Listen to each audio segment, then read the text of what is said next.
अस्सलाम वालेकुम। आज हम बात करेंगे फाइनेंशियल प्लानिंग और बजटिंग के पेपर समर 2022 की।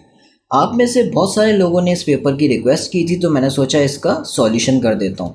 अगर आप इस पेपर को पिछले पेपर से मैच करें तो आपको ये पेपर थोड़ा सा डिफरेंट नज़र आएगा। उसका रीज़न ये है कि इस पेपर में बेसिकली आपके कॉन्सेप्ट्स टेस्ट किए हुए हैं।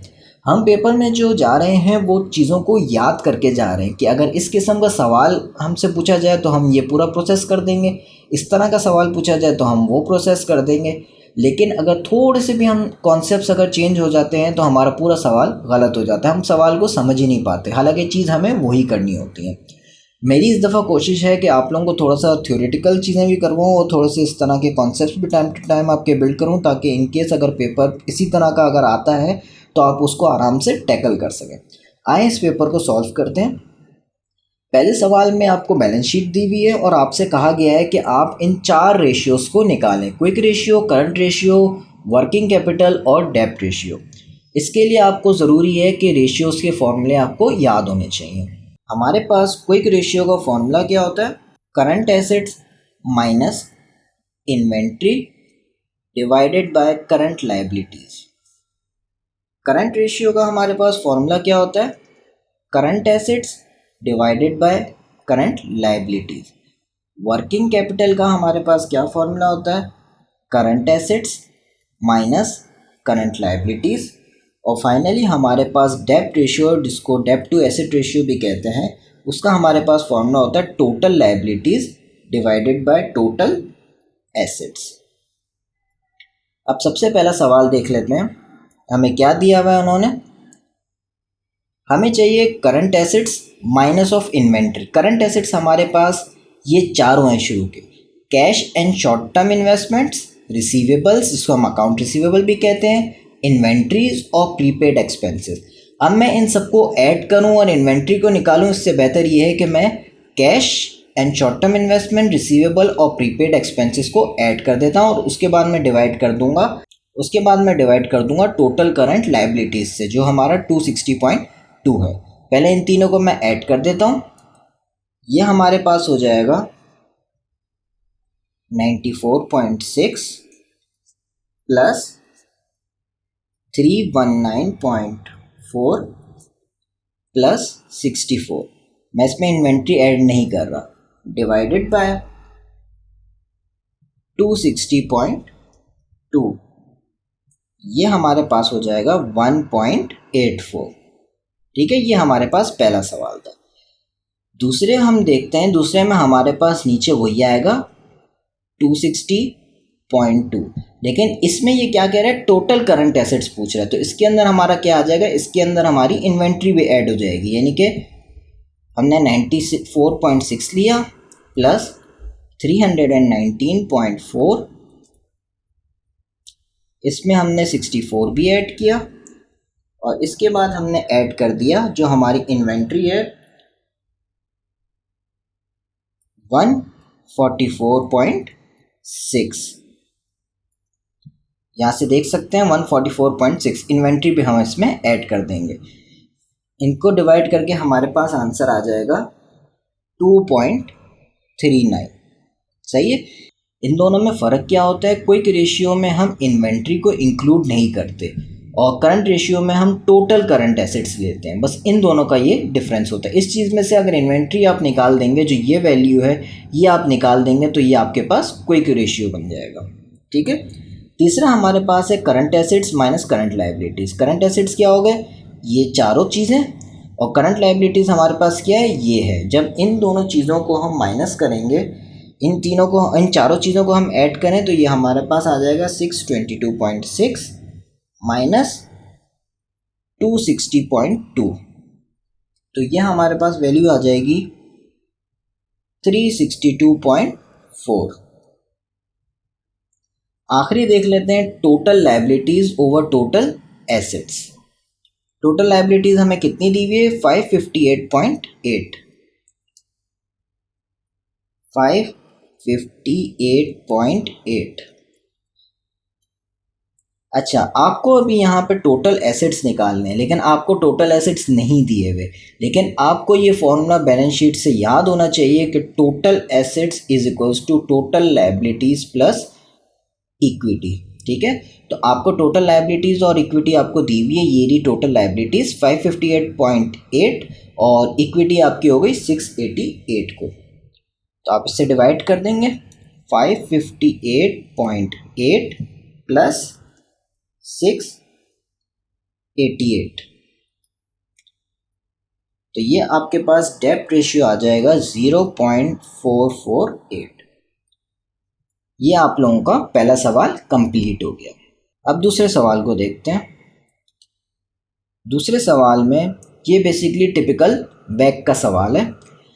वो आपसे कह रहा है कि एक कंपनी है जिसमें उसका ये कैपिटल स्ट्रक्चर है। अगर आप लोगों ने मेरी पुरानी वीडियोस देखी हुई होंगी तो आप लोगों को पता होगा कि कैपिटल स्ट्रक्चर 3 हिस्सों में ब्रेक होता है, मैं पहले भी समझा चुका हूँ, डेब्ट में, प्रेफर्ड स्टॉक में और इक्विटी में। ठीक है, वही चीज़ें इन्होंने यहाँ पे दी हुई है कि पूरा कैपिटल स्ट्रक्चर है वो इन चीज़ों से बना हुआ है। ठीक है, और कितने परसेंटेज है टोटल, ये 100% बन रहा है, इसमें से कौन कितने परसेंट है वो यहाँ पे आपको मेंशन किया हुआ है। सही है। अब इसमें वो पहली चीज़ आपसे कह रहे हैं, इसमें सबसे पहले उसने आपसे कहा हुआ है कि आपको कॉस्ट ऑफ ईच कंपोनेंट भी निकालना है सेपरेटली। वैसे वैक भी जब हम निकालते हैं तो कॉस्ट ऑफ कंपोनेंट वैसे ही निकाल लेते हैं, लेकिन इन्होंने सेपरेटली निकालने के लिए भी कहा गया है। तो सबसे पहले देखते हैं, सबसे पहले वो डेप्ट के लिए आपसे क्या कह रहा है। लॉन्ग टर्म डेप्ट consist of 20 year semi annual payment TFCs of ₹1000 with a coupon rate of 8%. Currently, these TFCs provide a 12% yield to investors. Cost of डेब्ट की जब भी बात करें तो दो चीज़ों का ख्याल रखें। एक, ये जो है वो टैक्स डिडक्टेबल होती है, 40% टैक्स आपको दिया हुआ है। और दूसरी चीज़, आपकी करंटली यील्ड क्या है। आपको ये मालूम नहीं करना कि उसकी शुरू में कितना रेट था, क्या उस पर रेट चल रहा है, क्या प्रीमियम चल रहा है, क्या चल रहा है, आपको कुछ नहीं मालूम करना। आपको सिर्फ मालूम करना है कि करंट उस पर यील्ड कितना चल रहा है। करंट यील्ड उसने कितना दिया आपको, 12% यील्ड दिया हुआ है, और आपका टैक्स ब्रैकेट कितना है, 40% है। तो इसको हम किस तरह से सॉल्व करेंगे। कॉस्ट ऑफ डेब्ट हमारे पास हो जाएगा yield 1 minus tax rate. Yield हमें कितनी दी है उन्होंने, 12% दी हुई है, और टैक्स रेट पे हम कर देंगे 0.440% थी, तो ये हमारा हो गया 7.2%। ये आपका हो गया कॉस्ट ऑफ डेब्ट। अगला देखते हैं, अगला आपको पूछ रहा है वो cost of preferred stock. Cost of preferred stock का आपके पास फॉर्मूला होता है, कॉस्ट ऑफ प्रेफर्ड स्टॉक का आपका फॉर्मूला होता है डिविडेंड, एनुअल डिविडेंड है। ठीक है, एनुअल डिविडेंड डिवाइडेड बाय आपकी शेयर की क्या प्राइस है। अब वो आपसे कह रहा है परपेचुअल प्रेफर्ड स्टॉक की वैल्यू जो है वो 100 रुपये की है, par value. The company pays a quarterly dividend of ₹2। Quarterly 2 रुपये हैं, तो एनुअली क्या हो जाएगा, 2 × 4। ठीक है, यील्ड जो है वो 11% है। New perpetual preferred stock would have to provide the same yield to investors and the company would incur a 5% flotation cost, यानी कि 5% कॉस्ट लगेगी। अगर इसमें से 5% कॉस्ट निकाल देंगे तो कितना बचेगा हमारा, 95 बचेगा। इसको हम करके देख लेते हैं। सबसे पहले वो आपसे कह रहा है डिविडेंड कितना है। डिविडेंड आपका 2 रुपये है एक क्वार्टर में। साल के 4 क्वार्टर होते हैं, 2 × 4 कर दिया आपने। और प्राइस का आपको क्या कह रहा है, प्राइस उसने बताई हुई है 100 रुपये है, लेकिन आपको फ्लोटेशन कॉस्ट लग रही है 5% की। इसको आप डायरेक्टली 95 भी लिख सकते हैं, मैंने इसे लिखा है ताकि आप लोगों को इजीली समझ में आ जाए। इसका जब हम आंसर निकालेंगे तो ये हमारे पास आ जाएगा 8.42%। ये हमारे पास हो गया कॉस्ट ऑफ प्रेफर्ड स्टॉक।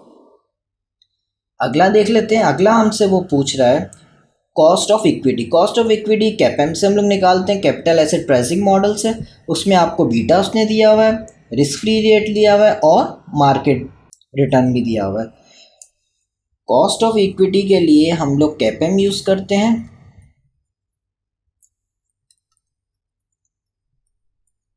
कैपेम का हमारे पास फॉर्मूला होता है risk free rate plus market risk minus risk free rate into beta. ये हमें उन्होंने वैल्यू दी हुई है, रिस्क फ्री रेट की उन्होंने वैल्यू दी है 10% प्लस मार्केट रिस्क की उन्होंने दी हुई है 15% माइनस 10% और बीटा हमारे पास है 1.5। ये हमारे पास वैल्यू आ गई 17.5%। ये पार्ट ए आप लोगों का कंप्लीट हो गया। पार्ट बी में वो आपसे कह रहा है कि आपको weighted average cost of capital निकालना है। Weighted average cost of capital के लिए आपको वेटेजेस का पता होना चाहिए जो ऊपर यहाँ पे लिखे हुए हैं, और आपको कॉस्ट का पता होना चाहिए जो आपने अभी निकाला है। तो इसको हम लोग करके देख लेते हैं। यहाँ हमारे पास बैक हो जाएगा 7.2%, डेप्ट का हमारे पास हो गया 7.2% और वेटेज वहाँ पे हमें दिया हुआ है 47%, 0.47 प्लस उसके बाद हम लोग यहाँ मैं 1 माइनस टी इसलिए नहीं कर रहा, मैंने 1 माइनस टी ऑलरेडी निकाल लिया है, ठीक है। अगर डायरेक्ट मैं यहाँ पे 12 लिखता तो 1 माइनस टी से मल्टीप्लाई करता। नेक्स्ट हमारे पास है प्रेफर्ड स्टॉक का 8.42% और वहाँ हमें दिया हुआ है 8.2%।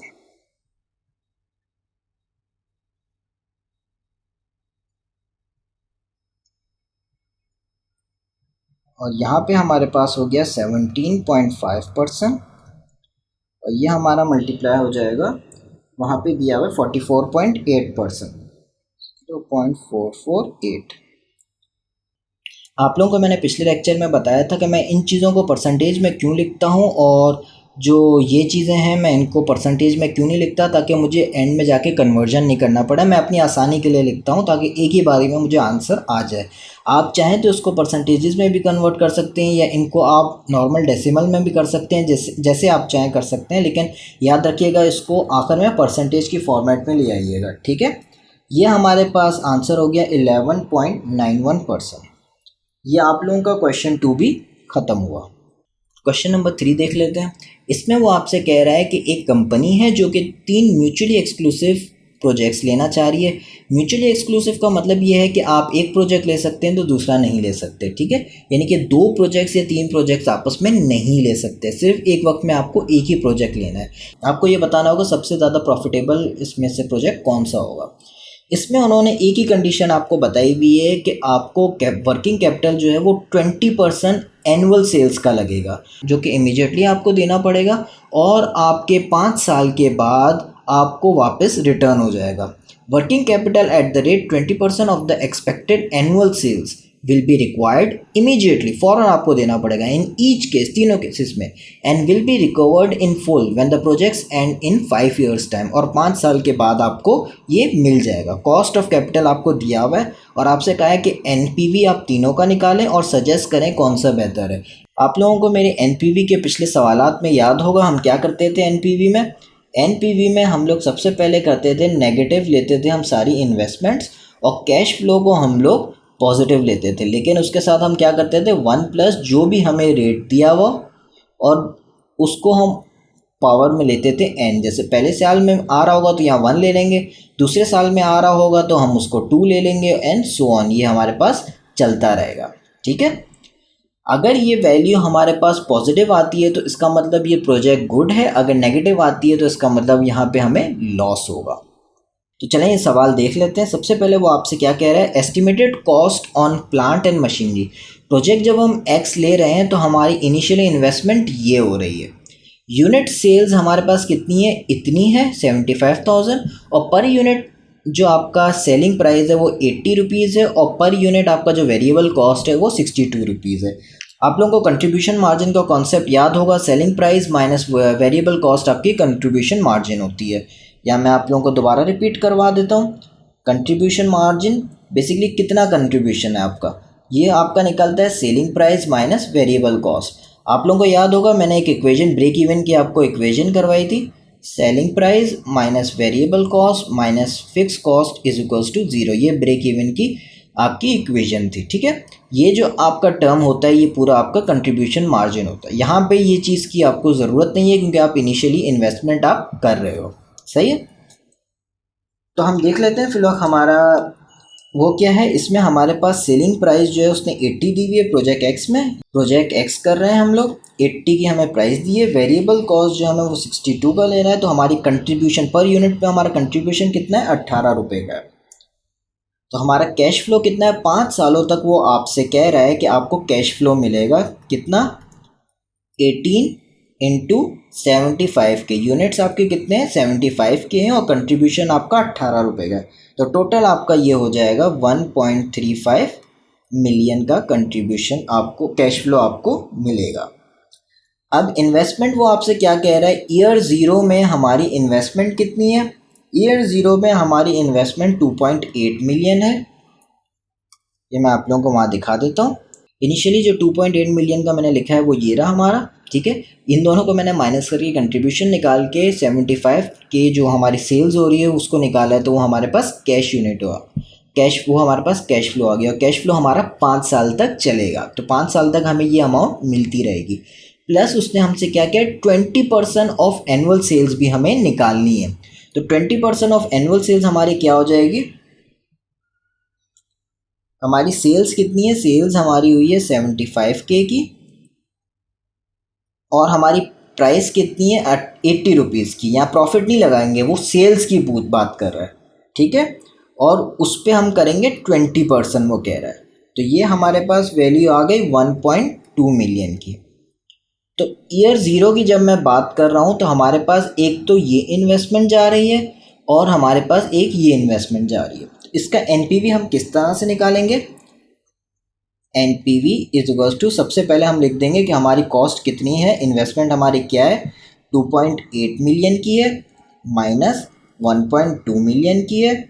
उसके बाद हमारे कैश फ्लो आ रहे हैं, कैश फ्लो हमारा कितना है, ये जो हमने निकाला है 1.35, और इसको हम डिवाइड कर देंगे 1 प्लस 0.18, और ये हमारा पहला साल हो गया तो ये 1 हो गया, प्लस 1.35 ओवर 1 प्लस 0.18, ये दूसरे साल में आया तो इसको मैं 2 कर दूंगा, प्लस इसी तरह ये हमारा चलता रहेगा 5 सालों तक।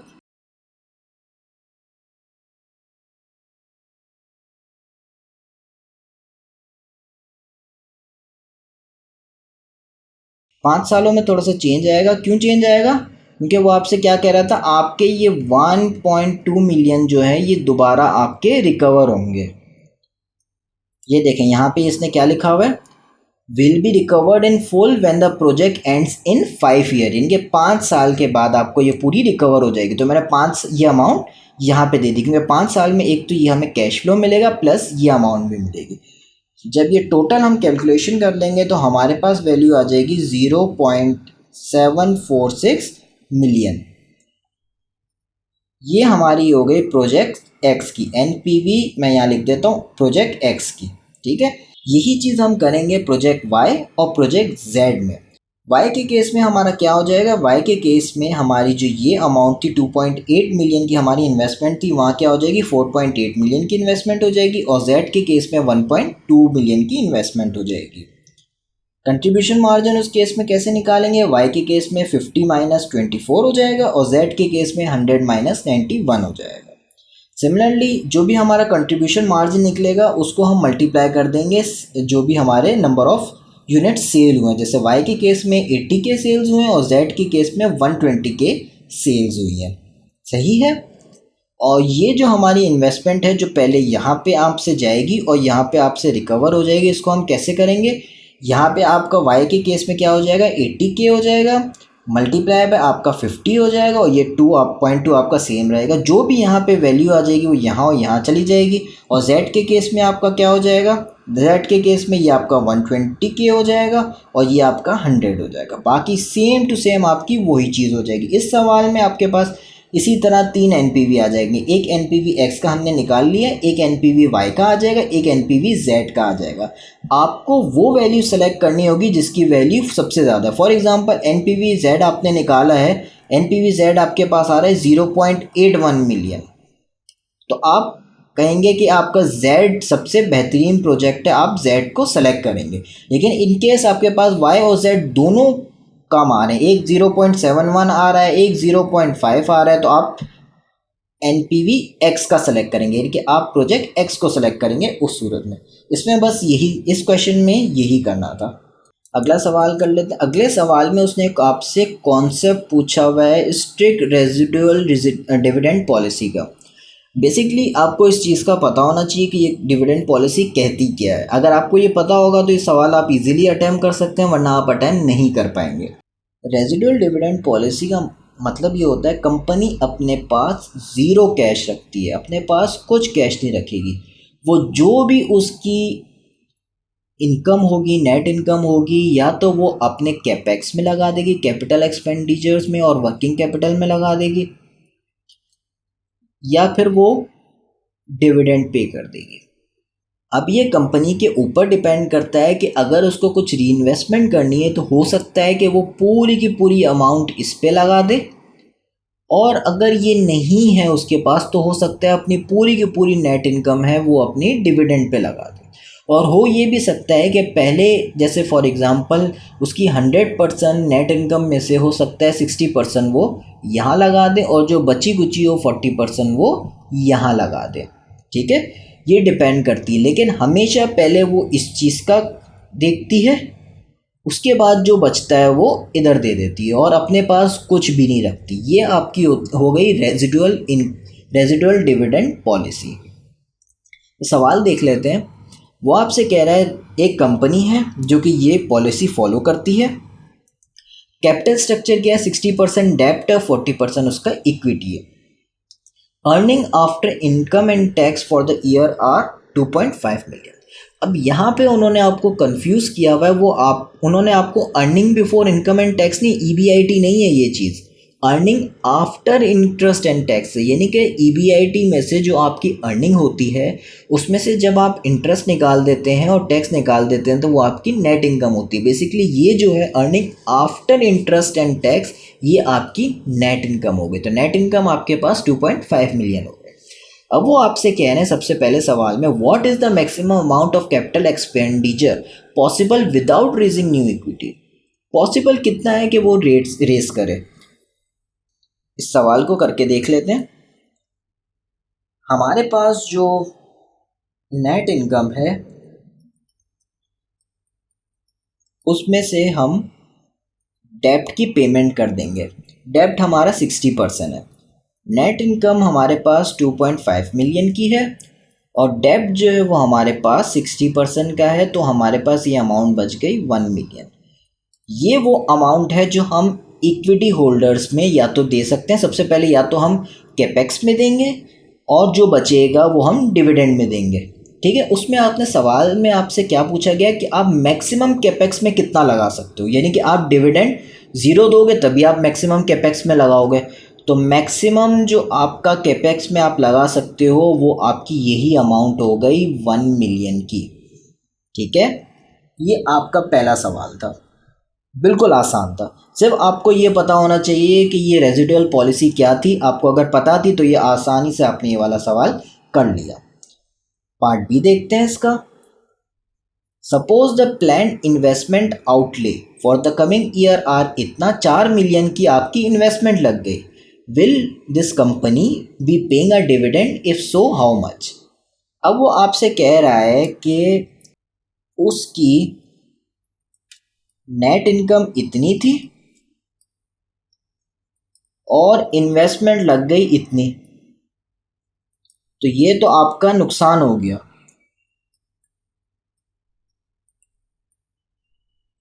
अब इसका मतलब जब आपके पास नुकसान हुआ है तो इसका मतलब वो डिविडेंड नहीं पे करेंगे, तो आप ये लिख देंगे no dividend in this case. ठीक है, ये आपने कमाया, ये आपने लगा दिया, ये ज़्यादा अमाउंट थी तो इसका मतलब आपके पास कुछ बचा नहीं। जब बचा ही नहीं तो आप डिविडेंड नहीं पे कर सकते। ठीक है, बिल्कुल आसान सवाल था। पार्ट सी देख लेते हैं इसका। What is the dividend yield ratio if the market price of this company's share is 20 and the company has 500,000 shares outstanding? Dividend yield का आपको फॉर्मूला आना चाहिए। डिविडेंड यील्ड का आपका फॉर्मूला होता है dividend per share over price. ये share price हो गई। शेयर प्राइस तो आपको पता है, उसने दी हुई है आपको 20 रुपये। डिविडेंड पर शेयर आपको नहीं पता। अब ये आप किस तरह से निकालेंगे, मैं इसमें यही एज्यूम करूँगा कि टोटल जो मेरा डिविडेंड है, मैक्सिमम डिविडेंड है वो 1 मिलियन। क्यों? यहाँ पे मैंने पार्ट ए में क्या एज्यूम किया था, जो उन्होंने सवाल दिया था कि आप टोटल जो है वो कैपेक्स में लगा रहे हो।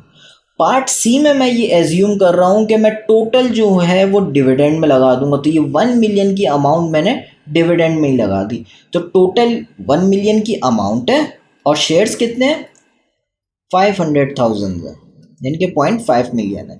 तो डिविडेंड पर शेयर मेरा कितना हो गया, 2 रुपये। ये मेरे पास आ गया 2 रुपये, तो ये मेरे पास आ गया 0.1, जिसको मैं 10% भी लिख सकता हूँ। ये पार्ट सी का आंसर हो गया। ये देखा आपने, कितना आसान सवाल था। सिर्फ और सिर्फ उन्होंने थोड़ा सा आप लोगों को कंफ्यूज किया हुआ है और आपसे एक ऐसा क्वेश्चन पूछा है कि आपसे एक ऐसी पॉलिसी के बारे में पूछा है जो पहले पेपरों में नहीं पूछी जाती थी। तो इसलिए आपको कुछ कॉन्सेप्ट्स फाइनेंस के पता होने चाहिए, तभी आप इजीली इस पेपर को आप कर सकेंगे। तो ये था मेरा आखिरी सवाल। ठीक है, क्वेश्चन नंबर 5 मैं नहीं करवा रहा क्योंकि ये पहले भी मैं कई दफ़ा मैं अपने पिछले पेपर्स में करवा चुका हूँ। ये एज इट इज़ सेम सवाल है, सिर्फ शायद इसमें वैल्यूज़ चेंज हुई होंगी, बाकी एज इट इज़ ये सेम आया हुआ है, टेबल भी एज इट इज़ सेम ही बना हुआ है। तो ये आप आसानी से उसको देख के कर सकते हैं। तो ये पेपर आपका यहाँ पे एंड होता है। पेपर मुश्किल नहीं था, सिर्फ और सिर्फ आपसे मुख्तलिफ कॉन्सेप्ट्स उन्होंने पूछे हुए हैं, थोड़ा सा कंफ्यूज किया हुआ है। अगर आप लोगों को कॉन्सेप्ट्स क्लियर हैं, थोड़ी सी ये पॉलिसीज़ वगैरह का अगर आपको पता है, तो आप इजीली इस पेपर को अटेम्प्ट कर सकते हैं। फिर मिलेंगे अगले लेक्चर में। टिल देन, अल्लाह हाफिज़।